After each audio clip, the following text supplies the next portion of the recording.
So how much do you expect him to get done in the remainder of this week? Because if I understand it correctly, the current signing period runs through Friday, and then of course we move into February from there. So what do you expect that final number to be, and how much of that's going to get done this week? I think, well, by February, I expect they'll sign close to 18, 19. This was never going to be a huge class for Oregon. In fact, if they were to get to that number, they'd be over the 85 number limit. COVID played a role into this. There are players that I'm not including in that number that are going to go pro and aren't going to be on the team or might transfer.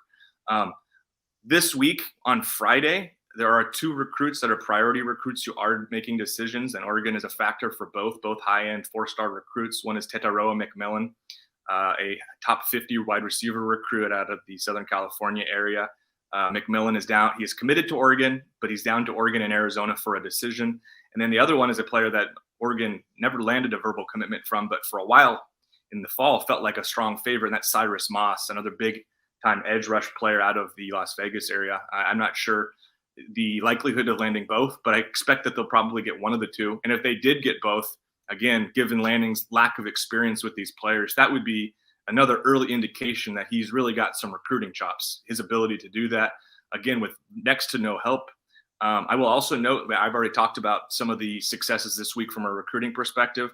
I think another early indication that he's kind of got something going is Seven McGee, one of the team's most exciting young players, entered the transfer portal on Monday evening for about 30 minutes and then tweeted out later, I just spoke with Dan Lanning, I spoke with Don Johnson, the director of player personnel, and I'm sticking with Oregon.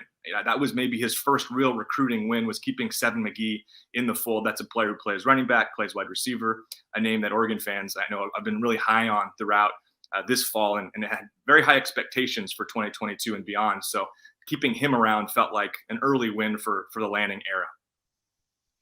Second rated class in the Pac-12, number 31 in the nation. Those numbers don't mean a whole lot right now, as much as they do for most teams across the country that are almost at their limit. As Eric has pointed out, about 18 to 20 could eventually sign. We're only at 7.